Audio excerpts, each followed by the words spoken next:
Como seres humanos, somos instintivamente atraídos pela grandeza do mundo natural. São visões espetaculares que nos inspiram com a sua grandeza e força.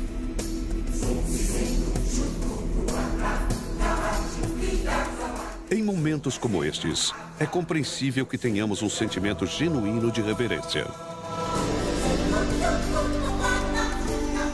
No entanto, as revelações mais impressionantes da natureza não são sempre definidas por pura força ou manifestação física. Muitas vezes, em cantos isolados do nosso planeta, muitas das maiores maravilhas da Terra se tornam o centro das atenções. Maravilhas de rara beleza e complexidade. Criatividade e planejamento. Maravilhas refletidas nas asas brilhantes de um inseto pesando menos de 30 gramas.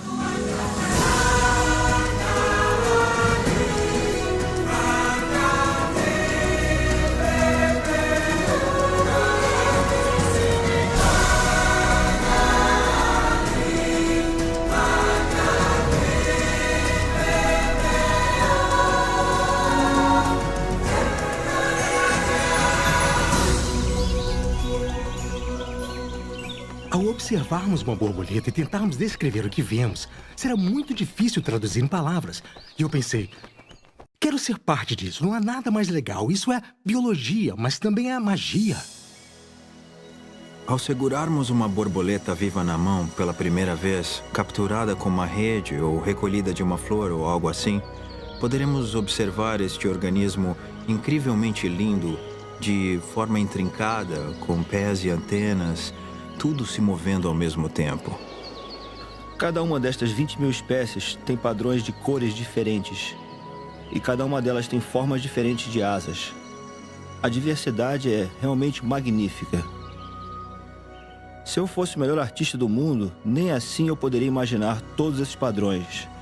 Ou seja, seria absolutamente impossível.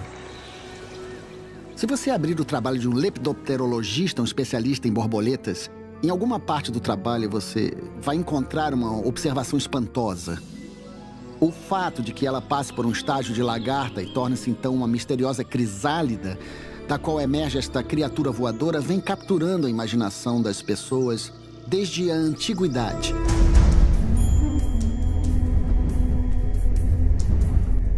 Ao longo da história, as borboletas têm inspirado a mente e a alma humana em níveis científicos e filosóficos. Há 3.500 anos, artistas egípcios estudaram suas anatomias e passaram a representá-las como ícones da beleza e do formato perfeito. No folclore asteca e maia, os insetos simbolizavam a vida e a morte. E para os antigos gregos, psique, a palavra para borboleta, significava literalmente a alma. Hoje, termos como mágico e milagroso são frequentemente usados para descrever seus misteriosos ciclos de vida. Para cada borboleta, há um ciclo que começa muitas vezes longe dos olhos do mundo.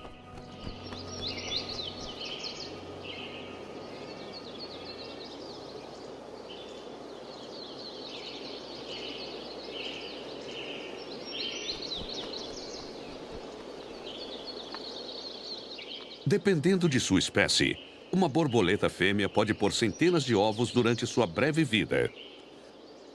Cada uma inicia um processo extraordinário de crescimento e transformação.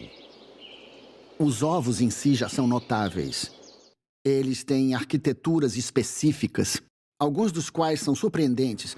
Por exemplo, se você observar um ovo de monarca, ele terá uma bela estrutura simétrica. Parece uma pequena cúpula, em miniatura, uma catedral.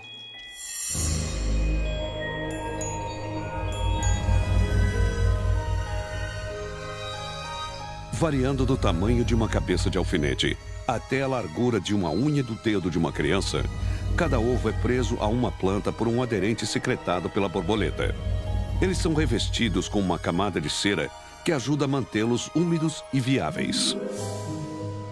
Cada ovo é depositado em uma determinada espécie de planta chamada de hospedeira. Estas plantas hospedeiras são a única fonte de alimento da prole de uma borboleta. Uma identificação precisa das suas folhas e ramos é fundamental. E as fêmeas estão bem equipadas para a tarefa. A percepção delas em relação ao odor dessas plantas é simplesmente fantástica.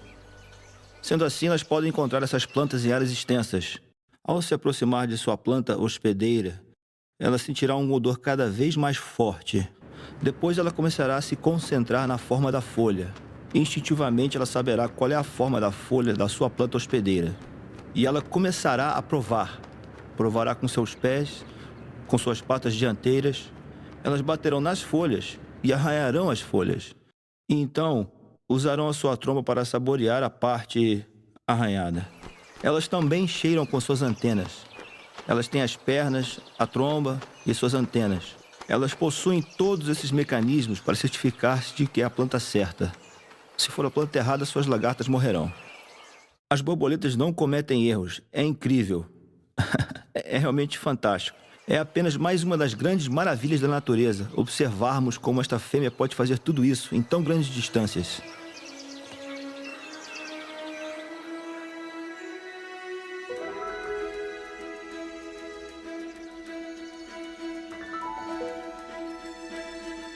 Em muitas espécies, os ovos eclodem em uma semana. Em seguida, a lagarta recém-nascida ou larva não perderá tempo e vai iniciar uma segunda etapa de sua viagem até a idade adulta.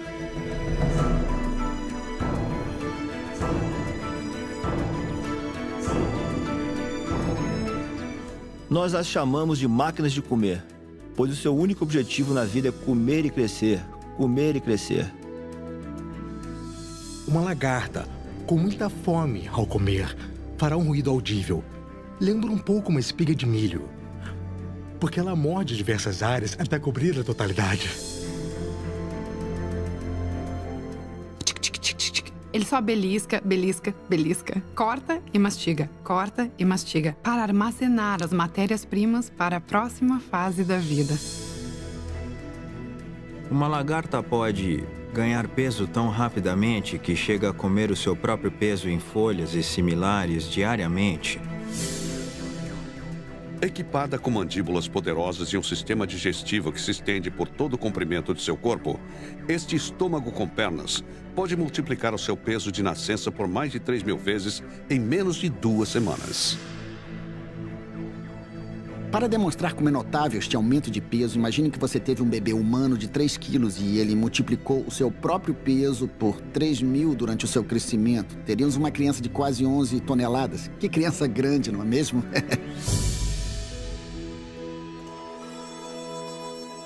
O crescimento de uma lagarta é pontuado por surtos violentos de transição chamadas mudas. Vamos comparar a pele externa de uma lagarta a uma roupa de mergulho. Ela possui uma certa elasticidade, apesar de limitada, é impermeável para evitar a desidratação. Ela preenche, ao crescer, a roupa até uma certa altura, até atingir o ponto máximo de crescimento. Então, ela tem que produzir uma nova versão maior da roupa dentro do corpo. Uma muda começa quando uma lagarta gira e em seguida produz uma almofada de seda. Ela ancora o seu corpo firmemente com as pequenas farpas de suas pernas e divide a sua pele perto da cápsula que cobre a sua cabeça. Há sensores na cutícula, na pele da lagarta, que são detectores de tensão. Eles detectam a quantidade de pressão ou tensão sendo colocada sobre a pele. E quando ela se torna grande demais, eles enviam um sinal para o cérebro da lagarta, que então libera um hormônio que inicia a muda. Uma lagarta passará por 4 ou 5 mudas. Seu corpo, que cresce rapidamente, é composto de 2 distintas populações de células. As células larvas, que formam todos os seus órgãos e possibilitam o seu funcionamento. E as células imaginais, que vão garantir o seu futuro como borboleta.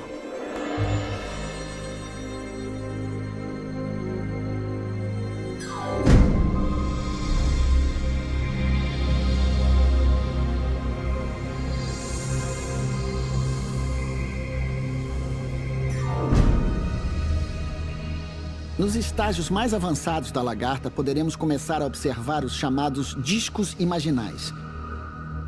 Estes são as populações de células precursoras que se transformarão em asas, pernas ou estruturas sensoriais no adulto.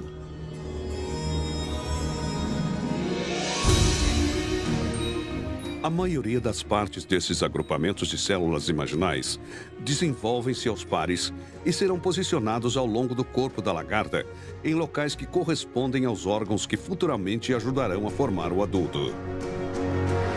Discos imaginais são precursores que estão à espera.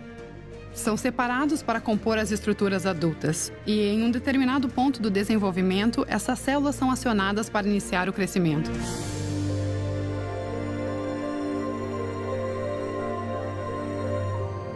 Com a aproximação do final do ciclo larval, a lagarta para de comer, se instala em um local isolado e gera outra almofada de seda. No final, ela une-se com duas presilhas na extremidade do seu corpo e depois ela se pendura quase imóvel. Ela permanecerá lá por 1 ou 2 dias, geralmente em uma posição de J. Vários tipos de reações químicas ocorrerão dentro da lagarta. Ela mudará de cor e não teremos nenhuma pista sobre o que está dentro dela, até que, de repente, os líquidos serão bombeados para que a pele comece a se dividir.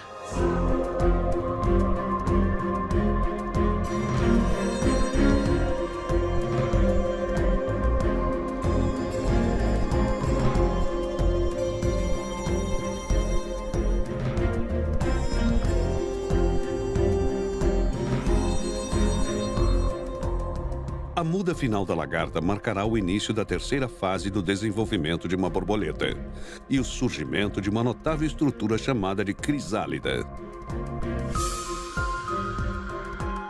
À medida que a pele velha é eliminada, o músculo cremaster, uma extensão fina na parte superior da crisálida, completa o seu posicionamento para captar permanentemente a almofada de seda. Com um microscópio eletrônico de varredura, o músculo cremaster é ampliado mais de 500 vezes. A lagarta tem ganchos microscópicos sobre o músculo cremaster, que ela prende na almofada de seda e o coloca na parte inferior da folha ou galho. E começa a girar. A lagarta gira constantemente até conseguir livrar-se da sua pele antiga.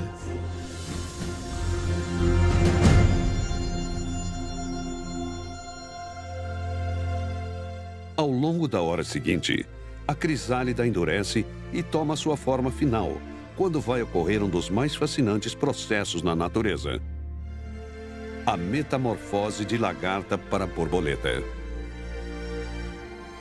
O que você vê na crisálida não é uma massa disforme, e sim algo que se assemelha a um molde para a borboleta adulta. Já podemos ver a base das asas, nas quais as asas adultas se formarão. Então surgirão a cabeça e os olhos compostos, visíveis através do casulo exterior do reservatório pulpal. Segmentos abdominais serão claramente separados dos segmentos torácicos, onde as asas serão anexadas. Tudo isso é incrivelmente novo quando comparado com a lagarta, onde tudo parecia igual por toda a extensão do corpo.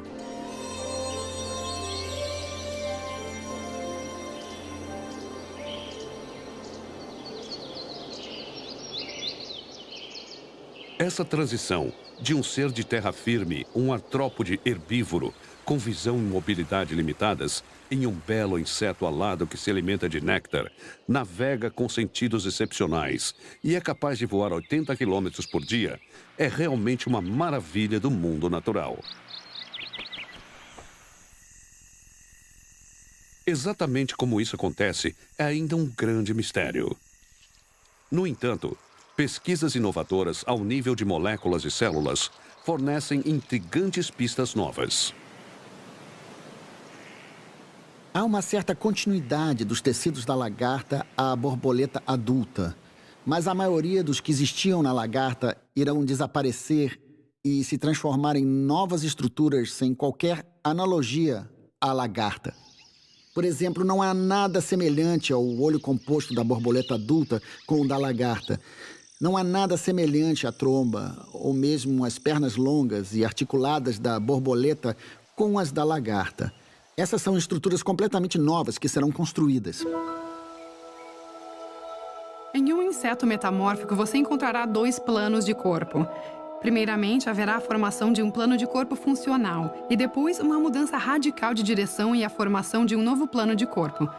Fico impressionada com todo esse desenvolvimento, do ovo à lagarta, porque o processo é muito intrincado.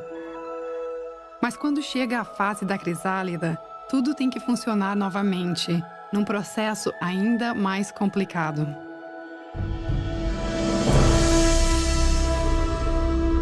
A formação da borboleta começa com a destruição parcial da lagarta.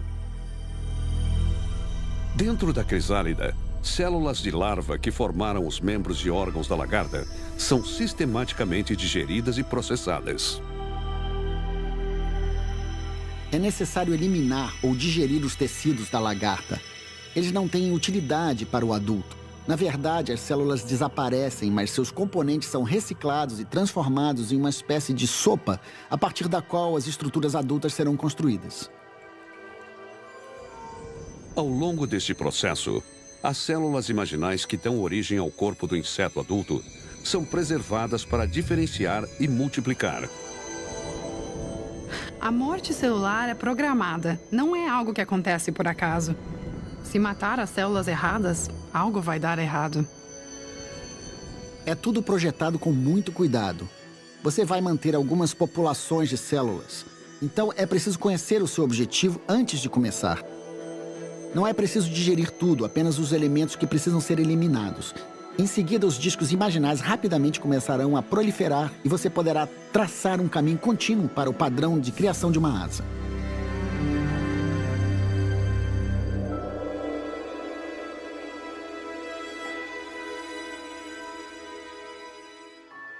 Este drama temporal de morte e de renovação é realizado no isolamento da crisálida sem plateia ou aplausos.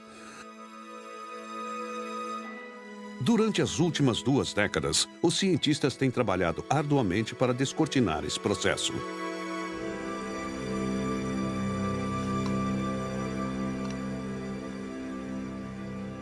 Estou envolvido nisso há 15 anos. E a possibilidade de conseguir, de alguma forma, fotografar o interior da crisálida tem sido uma questão recorrente. E ocorreu-me que a ressonância magnética pode ser uma ferramenta perfeita para usar, para ver o que se passa dentro de uma crisálida. O desafio de documentar visualmente o desenvolvimento de uma borboleta levou o biólogo Richard Stringer até a Universidade Duke no Centro de Microscopia in Vivo. Lá, durante um período de 10 dias, crisálidas de borboletas monarca foram escaneadas ao longo de um ciclo completo de metamorfose. Cada varredura fatiou visualmente a crisálida em mais de 200 sessões. No primeiro dia, após 8 horas, Stringer observou alterações significativas. Apesar de ser apenas o início do desenvolvimento da crisálida, já podíamos observar os elementos que iriam fazer parte da borboleta, incluindo a cabeça, o cérebro, os músculos das pernas, asas e antenas. Quanto maior o tempo de varredura, mais detalhes.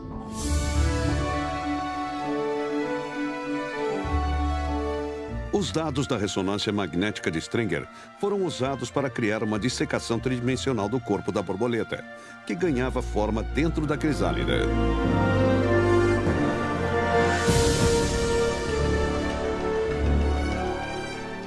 No primeiro dia, o enorme aparelho digestivo da lagarta ainda mantém boa parte do tamanho original. No 10º dia, horas antes do surgimento da borboleta, o tubo foi totalmente reconstruído. Agora ele possui cerca de 25% do seu volume original, ideal para um inseto adulto, que vai se alimentar quase que exclusivamente de néctar. Durante essa transformação, os órgãos reprodutores da borboleta, inexistentes na lagarta, vão desenvolver-se completamente. Enquanto seu coração, em forma de tubo, é remodelado para caber e funcionar dentro do abdômen da borboleta.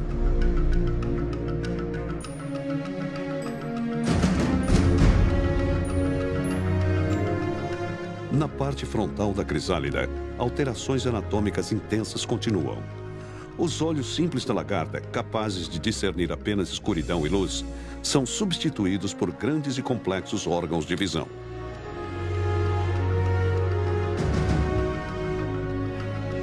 Um sistema muscular que vai possibilitar o voo e a locomoção será construído a partir das células imaginais e das células recicladas da larva. As 6 patas da borboleta, 2 antenas e o tubo de alimentação serão formados individualmente, enquanto firmemente compactados numa massa contida pelas paredes da crisálida. E 4 asas, cada uma contendo redes elaboradas de veias e escamas, serão formadas, decoradas e refinadas em menos de 2 semanas. É como se fosse um organismo diferente. E à medida que a semana passa, transições precisam ter lugar no coração, assim como nas antenas. Nos órgãos reprodutivos, você terá uma grande orquestra lá dentro. Você terá uma grande orquestra e você terá um maestro, uma força de condução, que será responsável por tudo. Posso dizer, sem sombra de dúvida, que é a coisa mais incrível que eu já vi.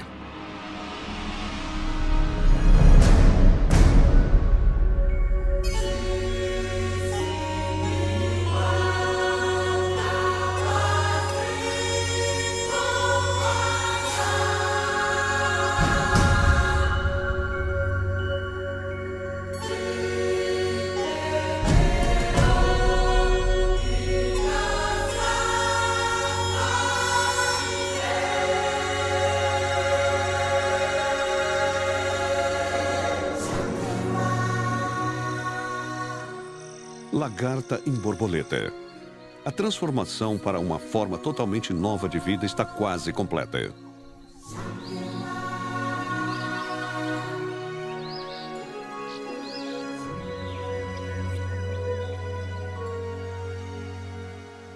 Durante os primeiros momentos após o surgimento, a borboleta faz preparativos finais para voar e comer, enquanto finaliza a construção de sua tromba e suas asas.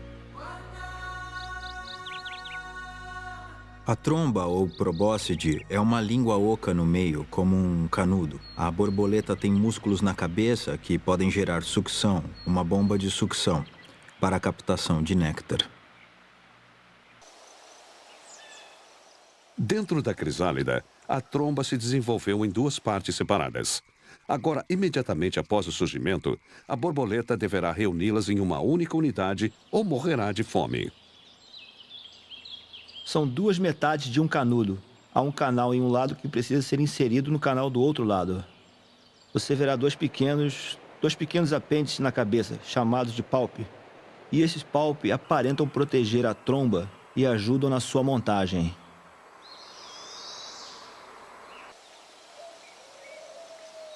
À medida que a borboleta costura a tromba, suas asas também adquirem a sua estrutura final. Quando a borboleta sai da crisálida, as asas são como veludo. Elas são macias, maleáveis, com veias. As asas são cheias de veias. A borboleta utiliza os seus músculos abdominais e bombeia o fluido hemolinfa nas veias para as asas, que assim rapidamente se expandem até o seu tamanho e formas finais. Cada uma das 4 asas da borboleta é coberta com milhares de escamas microscópicas, que estão posicionadas como telhas em um telhado. Essas escamas são organizadas não só para a eficiência aerodinâmica e lindos desenhos, mas também agem como painéis solares, coletando calor para aquecer os músculos de voo do inseto de sangue frio.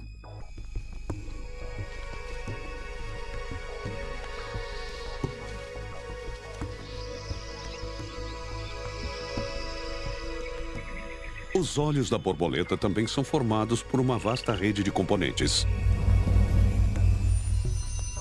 Milhares de receptores de luz hexagonais trabalham em uníssono para produzir uma visão mosaica do ambiente do inseto.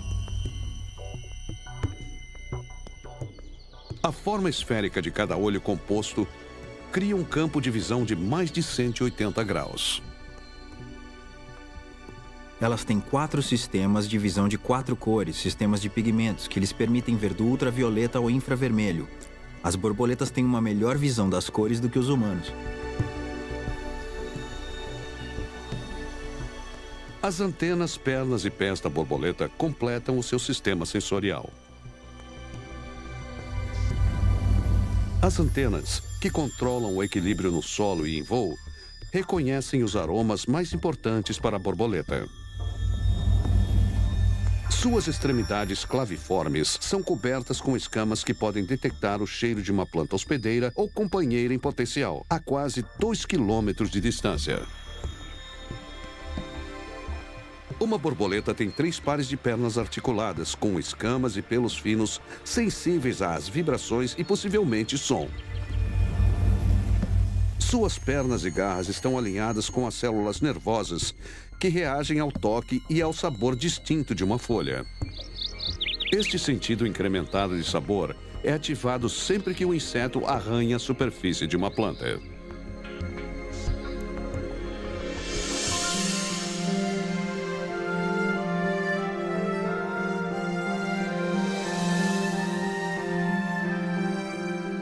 Alguns dos melhores biólogos e químicos do mundo estão estudando o processo de metamorfose em vários e novos níveis, promovendo a integração dos avanços e das técnicas oriundas da biologia molecular com os sistemas modernos de imagens de ressonância.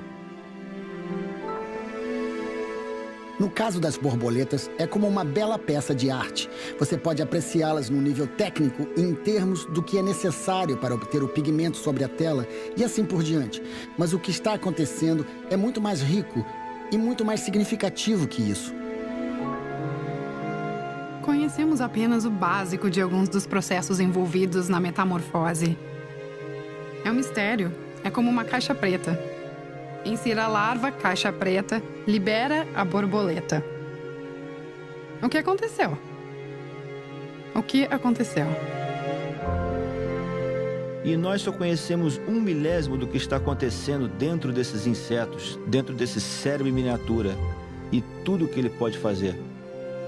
Como ele pode navegar, como ele pode migrar, como pode encontrar as fêmeas e de que maneira ele encontra a planta. É uma das grandes maravilhas do mundo.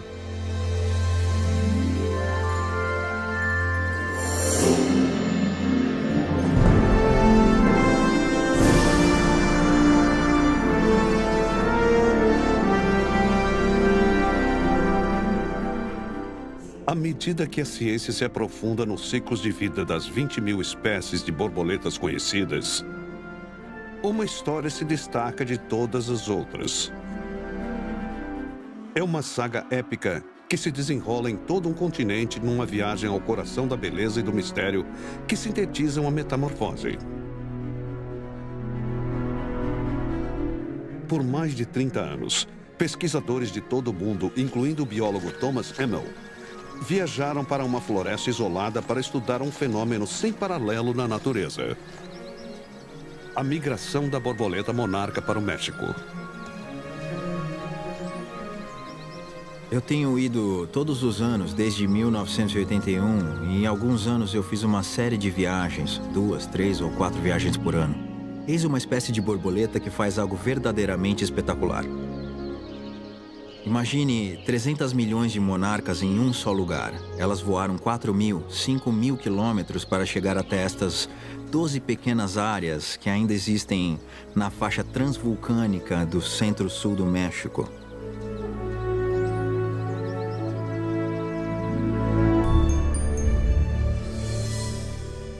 A migração da monarca começa todo mês de setembro, quando a maioria da população norte-americana, ao leste das Montanhas Rochosas, parte para o México Central.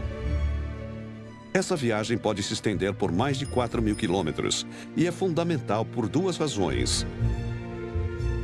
As monarcas são borboletas tropicais, incapazes de suportar as temperaturas de inverno do meio-oeste e do Canadá. E seu ciclo de vida depende da serralha.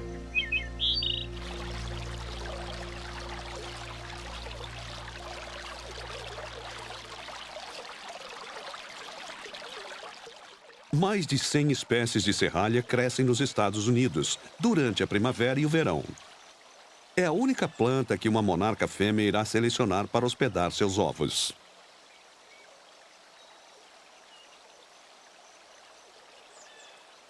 As folhas de serralha contêm glicosídeos cardíacos, produtos químicos tóxicos que podem causar doença ou morte. Após a eclosão, a lagarta come as plantas e armazena seus venenos em sua camada externa da pele. Então, durante a metamorfose, os glicosídeos são transferidos da lagarta para o adulto. E sempre que a monarca abre as suas asas, seu padrão distinto envia um aviso aos predadores. Não me devore, tem um gosto horrível.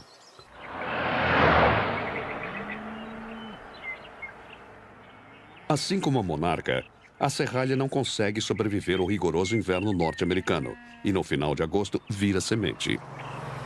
E, nesse momento, a monarca interrompe toda a atividade reprodutiva. Se for fêmea, não haverá mais ovos. Se for um macho, não haverá mais espermatozoide. Elas ainda se alimentam, são ativas, mas não demonstram nenhum interesse em sexo ou reprodução. Sem a serralha para seus ovos até a primavera, as monarcas dedicam-se inteiramente à preparação de um voo transcontinental. Passam as semanas finais de verão alimentando-se de néctar, armazenando reservas de carboidratos e gorduras, o combustível para sua viagem.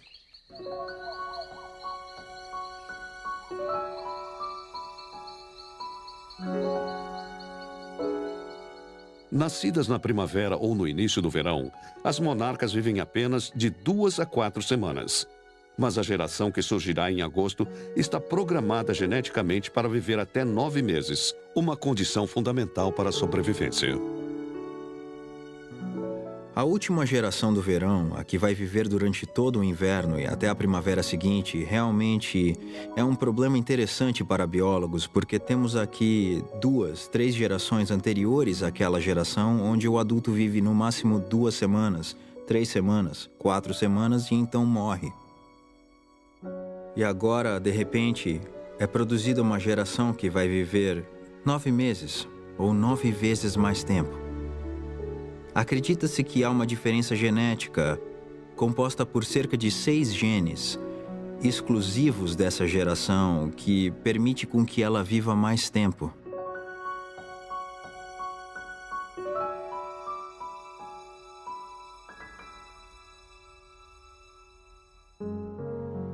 Muitas vezes chamada de geração Matusalém, sua longevidade permitirá que as borboletas que voam para o sul durante 8 semanas suportem 4 meses de inverno e, em seguida, iniciem a viagem de regresso ao norte para estabelecer uma nova geração de monarcas na primavera.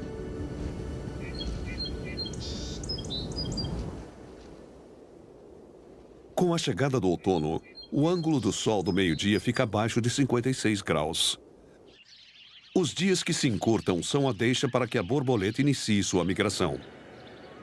Uma rede de órgãos sensoriais lhe permite navegar em sua viagem rumo ao sul.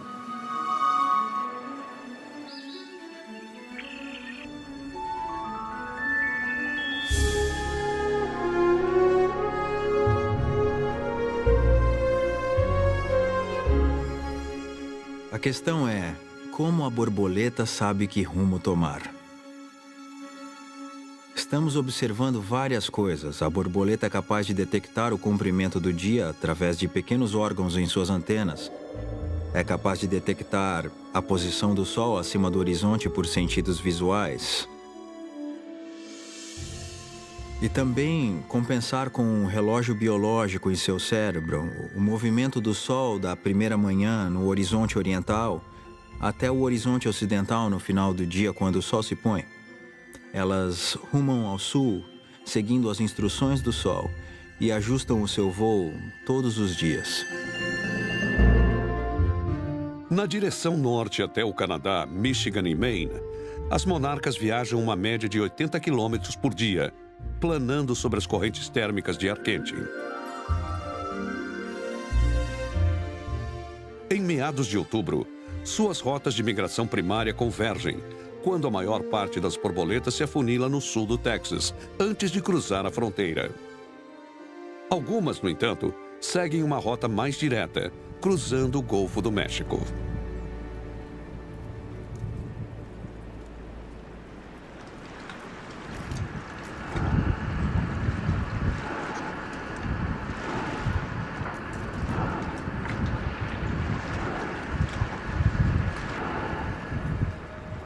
No final de outubro, nas noites após a passagem de uma frente fria, as monarcas pousam sobre as plataformas de gás e petróleo ao longo do Golfo. Talvez atraídas pelas luzes, as borboletas interrompem o trecho mais longo de sua jornada sem escalas. Aqui, entre os tubos, cordas e maquinaria pesada, elas descansam durante a noite.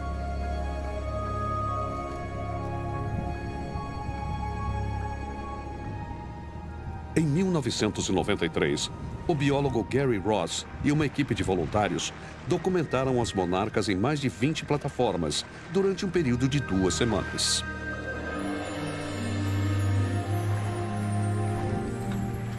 Ao amanhecer, as borboletas aquecem seus músculos de voo, calculando sua localização pela posição do Sol e então retomam a sua viagem.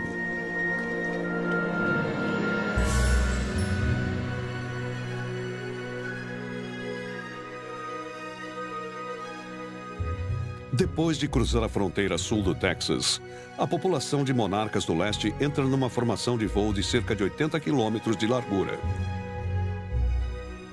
Durante esta etapa da sua migração para o sul, eles seguem a geografia da cordilheira Sierra Madre Oriental. Depois, perto de uma região chamada de Sierra Gorda, elas mudam abruptamente de direção e cortam caminho, indo para o sudoeste em direção ao interior do México. E lá elas encontram o fim do deserto e o início de uma cordilheira transversal que corre de oeste a leste na região transvulcânica.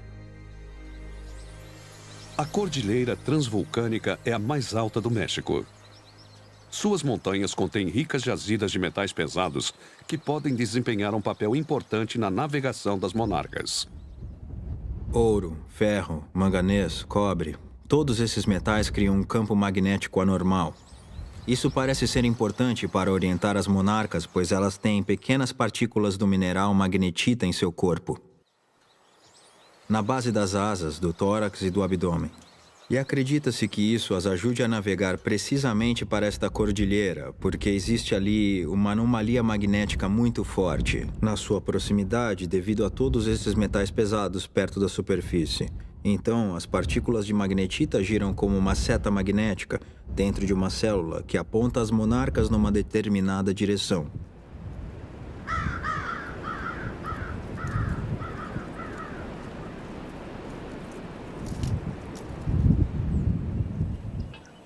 Até o final do século XX, as únicas pessoas que observavam a chegada das borboletas no México foram os agricultores e mineiros que viviam e trabalhavam nestas montanhas vulcânicas. Então, em 2 de janeiro de 1975, em uma floresta a 110 quilômetros a oeste da cidade do México, uma descoberta espetacular abriu a porta para o resto do mundo.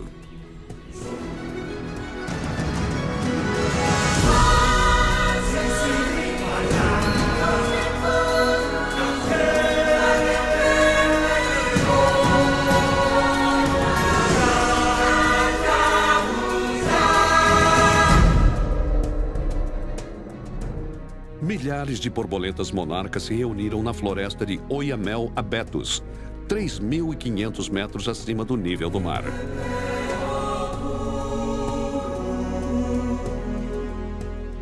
Frederick Urquhart, um biólogo canadense que dedicou sua carreira à pesquisa desta colônia, descreveu-a como um lugar glorioso, incrível, onde borboletas giravam pelo ar como folhas no outono, brilhando com montanhas ao fundo, enchendo nossos olhos numa nevasca laranja e negra. A ciência agora vislumbra a verdadeira magnitude da migração da monarca oriental. Uma das coisas realmente notáveis sobre essa migração é que todas essas indivíduas nunca tinham feito essa viagem antes. Foram seus avós ou bisavós 2, 3 ou 4 gerações atrás. Não havia nenhum líder que conhecesse a viagem. Ao contrário dos Grows americanos ou Grows canadenses, não há nenhum adulto mais velho e experiente para assumir a liderança e mostrar-lhes onde ir, onde parar durante a noite. No entanto, elas terminam na mesma área, nas mesmas árvores, na mesma montanha que seus pais ou avós deixaram no ano anterior.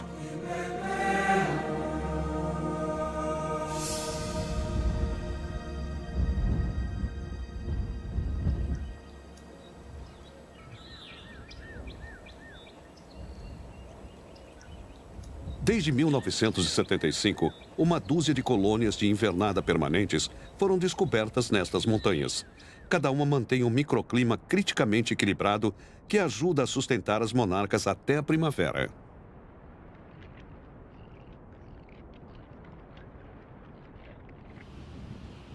As temperaturas médias nas colônias variam de 2 a 15 graus centígrados. Quentes o suficiente para proteger os insetos do congelamento e frias o suficiente para minimizar seus gastos de energia. Por mais de 4 meses, centenas de milhares de borboletas vivem em estado de semi-hibernação, consumindo lentamente as reservas de nutrientes acumulados durante o verão. A casca e agulhas das árvores de abeto fornecem apoios estáveis. E por voarem em bandos, com várias camadas de profundidade, elas conseguem suportar dias ou semanas de tempo inclemente.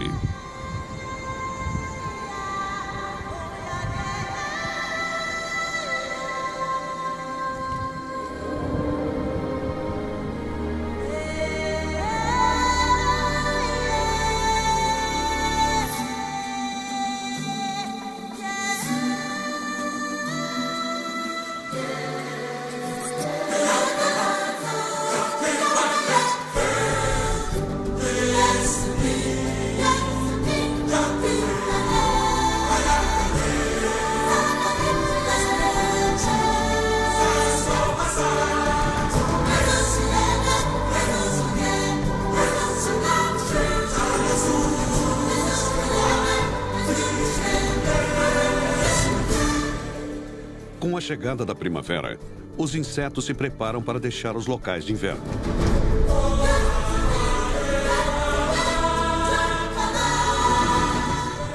Depois que o sol aquece a colônia, as monarcas deixam seus abrigos por algumas horas, diariamente.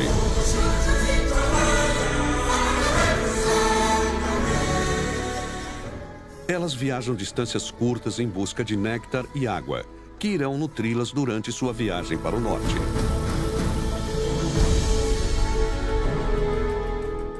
Em altitudes mais baixas, elas se alimentam com a nova floração silvestre e retiram a umidade da grama e dos riachos que correm montanhas abaixo.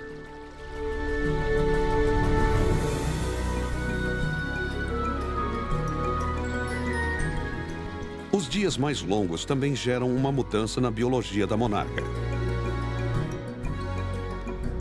No início de março, os órgãos reprodutivos da borboleta se tornam ativos. Os machos produzem espermatozoides e as fêmeas ovos.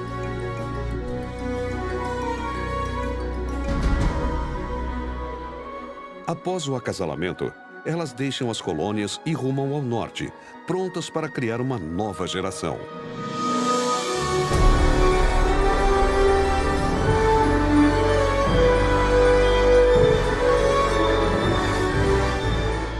A partida da monarca do México coincide com o surgimento de uma nova safra de serralha no sul do Texas.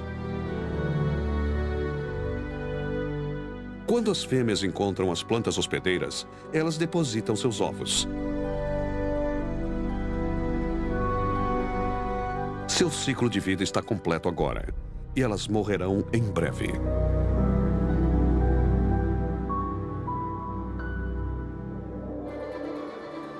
Durante a primavera e o verão, sucessivas gerações de monarcas, cada uma vivendo cerca de 4 semanas, seguem a serralha que cresce progressivamente em todo o centro-oeste e no sul do Canadá.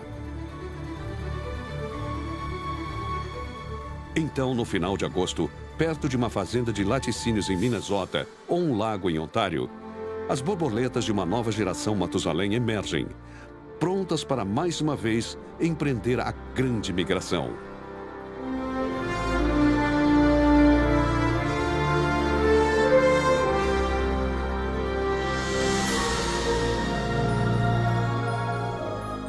A série de passos que a monarca dá durante essa viagem, indo para o sul e para o norte na primavera, é verdadeiramente espantosa.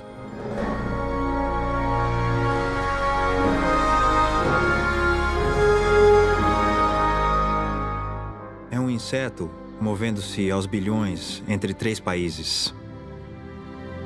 Imaginar um pequeno cérebro do tamanho do cérebro da monarca, sendo capaz de carregar todas as informações necessárias para fazer essa viagem de 4.000 quilômetros, orientando-se diariamente pelo movimento e o pôr do sol.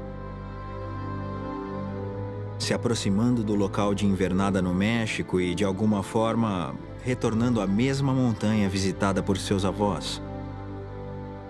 Mas esse cérebro minúsculo processa tudo isso. É um mistério maravilhoso que vai atrair a atenção dos cientistas por muitas décadas ou séculos vindouros. E só estamos começando a entender como isso é milagroso.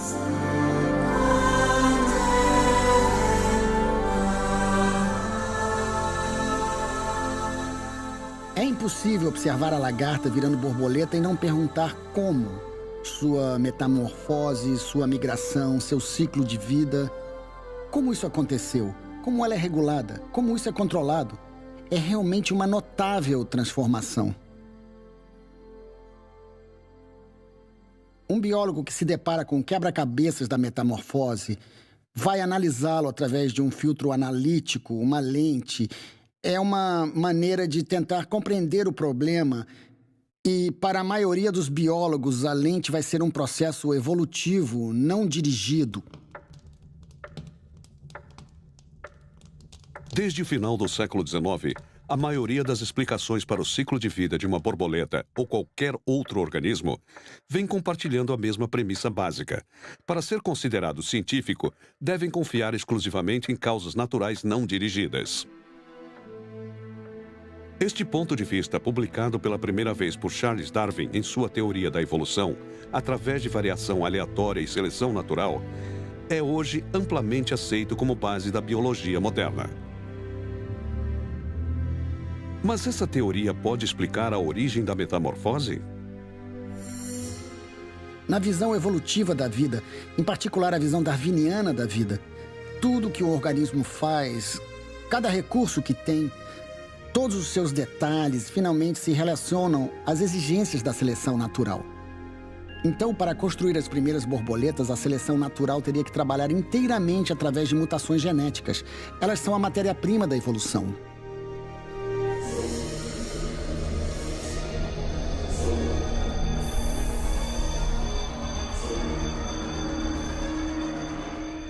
Uma mutação é um erro no DNA de um organismo vivo. Uma alteração do código genético. A teoria da seleção natural afirma que o acúmulo de mutações ao longo de enormes períodos de tempo alimentou a evolução de toda a vida complexa da Terra. De um modo geral, as mutações são erros. É uma mudança no DNA e essas mutações acontecem de forma aleatória, não são guiadas ou direcionadas para acontecer na ordem certa, na sequência certa, no tempo certo. Não há nenhuma previsão envolvida neste processo, nenhuma visão do que o próprio organismo vai precisar no futuro. Há um problema nisso, especialmente quando você considera a única parte mais importante da metamorfose, a crisálida.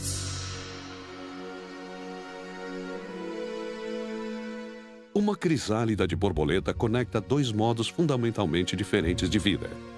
É uma ponte e uma oficina, na qual um tipo de organismo é transformado em outro.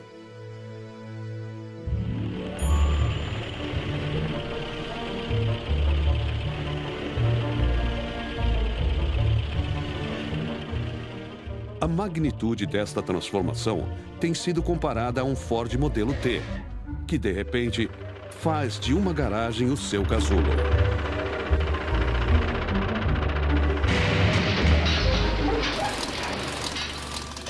No interior, a maior parte do carro divide-se em fragmentos de metal, borracha e vidro.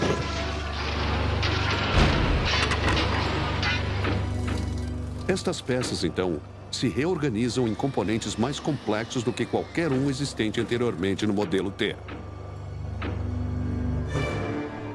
Depois de vários dias, a porta da garagem eclode e um modo radicalmente diferente de transporte levanta voo.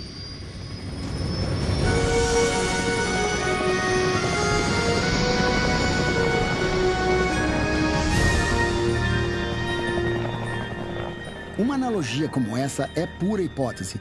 Mas mesmo que de alguma forma isso fosse possível, eu não acho que transformar um carro em um helicóptero chegaria aos pés da transformação real que ocorre dentro de uma crisálida.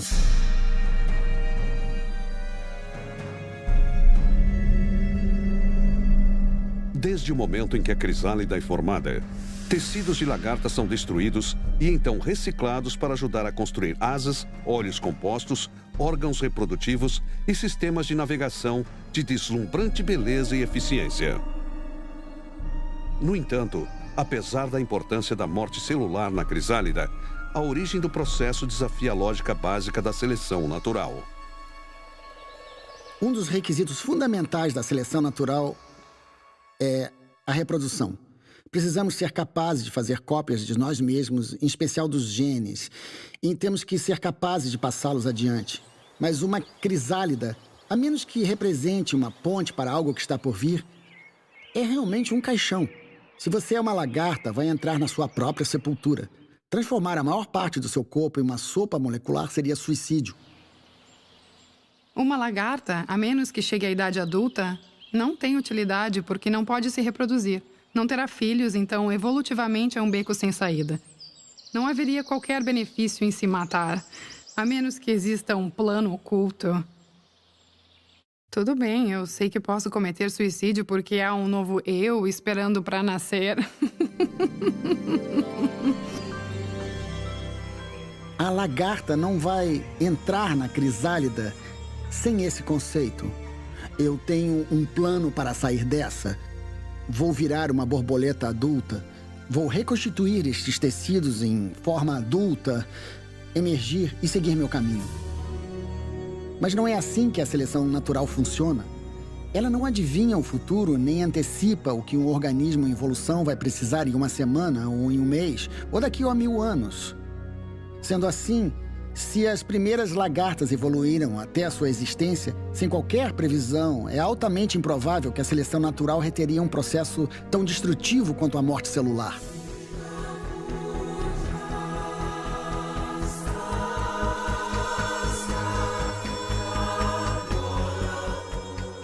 Esta ausência de previsão não é o único desafio à teoria darwiniana.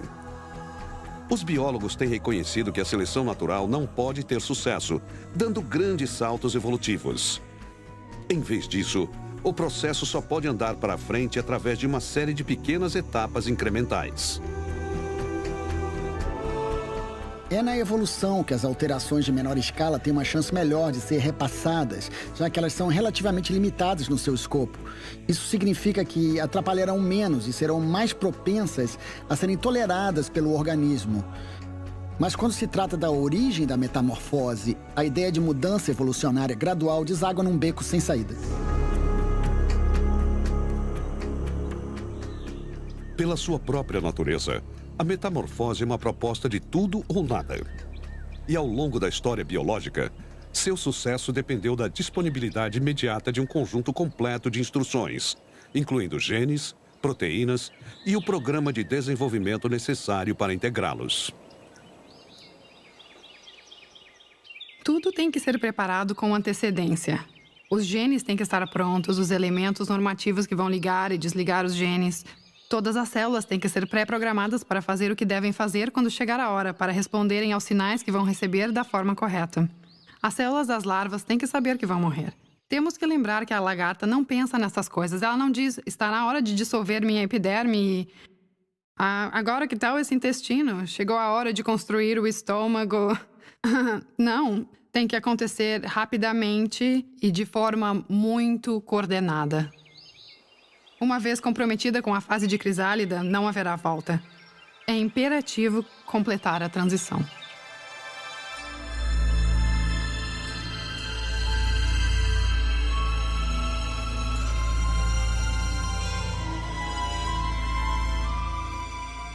Uma lagarta equipada para 10 ou 25% do processo de metamorfose não vai completar a metamorfose. Realizar parte de um processo que requer se reconstituir em um adulto totalmente formado não vai funcionar.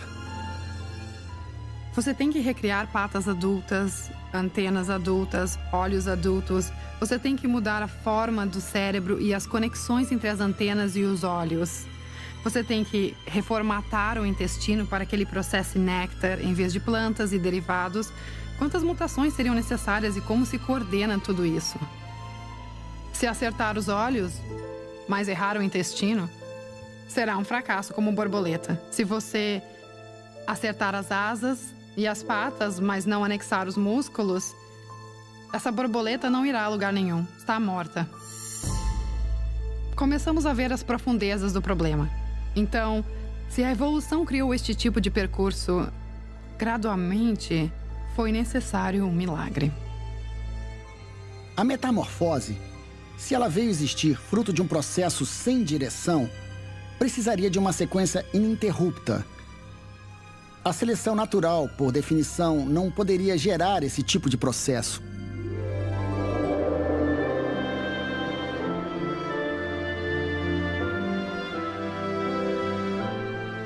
Para criar um processo como a metamorfose, você precisaria de um tipo totalmente diferente de causa. Algo que poderia ver um alvo distante, manter esse alvo em foco e fornecer todos os recursos necessários para atingir o alvo no primeiro tiro. A única causa que poderia conseguir isso? Um agente inteligente.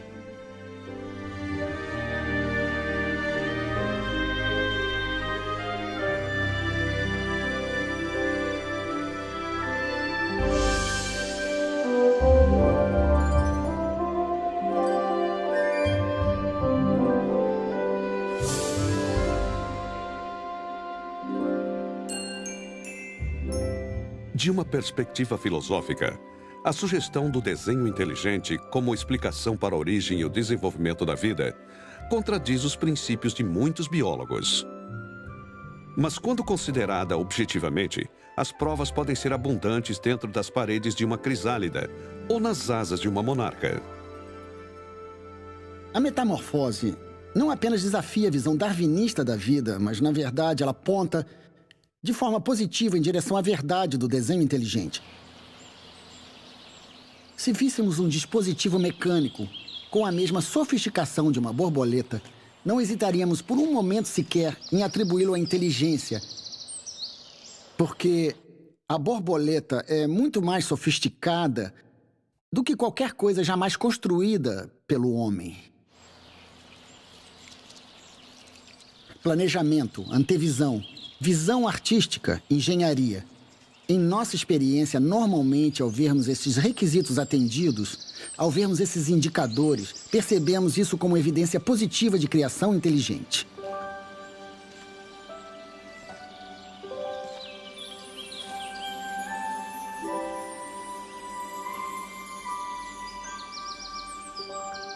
Para construir uma borboleta, você precisa de uma causa que visualize um objetivo de longo alcance e direcione cada passo do processo necessário para que isso aconteça. Apenas a inteligência, universalmente em nossa experiência, é capaz de fazer isso.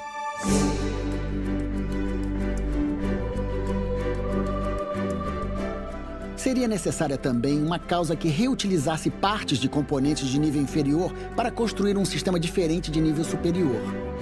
Nas borboletas, os mesmos genes e proteínas que criam uma lagarta serão reutilizados para gerar um inseto voador adulto. Como disse a geneticista Barbara McClintock, vencedora do Prêmio Nobel, é surpreendente que dois organismos brilhantemente concebidos compartilhem um único genoma. Para construir uma borboleta, você tem que ser capaz de montar uma rede de estruturas subelaboradas, como asas, sistemas de navegação, tromba, e então integrar todos os sistemas em um organismo muito complexo. E você precisa de uma causa com visão artística para cor, padrão e forma. Um sentido de beleza estética que se estende muito além de fins utilitários, como camuflagem ou reconhecimento de espécie. É possível que certos aspectos de beleza nas borboletas existam não por uma questão de reprodução ou sobrevivência, mas para a nossa apreciação.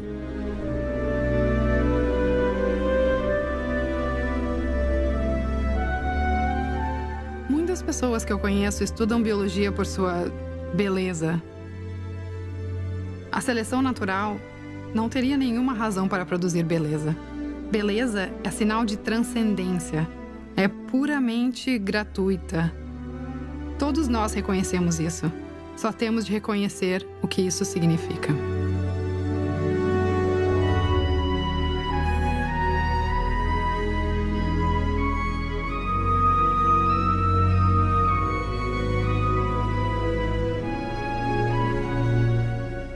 Como seres humanos, temos um dom único que nos permite avaliar provas e então chegar a conclusões lógicas. Isso é o que define a ciência. Quando você vê alguns efeitos na natureza, é a sua responsabilidade de detetive descobrir a causa que vai explicar o efeito.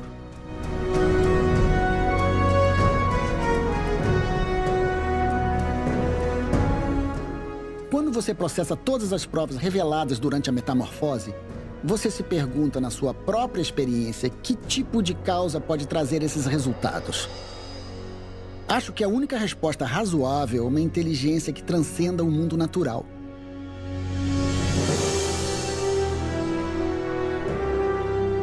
Um criador com antevisão, sentido de engenharia, arte e a capacidade de iluminar o céu numa tarde de verão, com provas magníficas de que a vida na Terra é o produto de algo maior do que um processo cego e sem direção.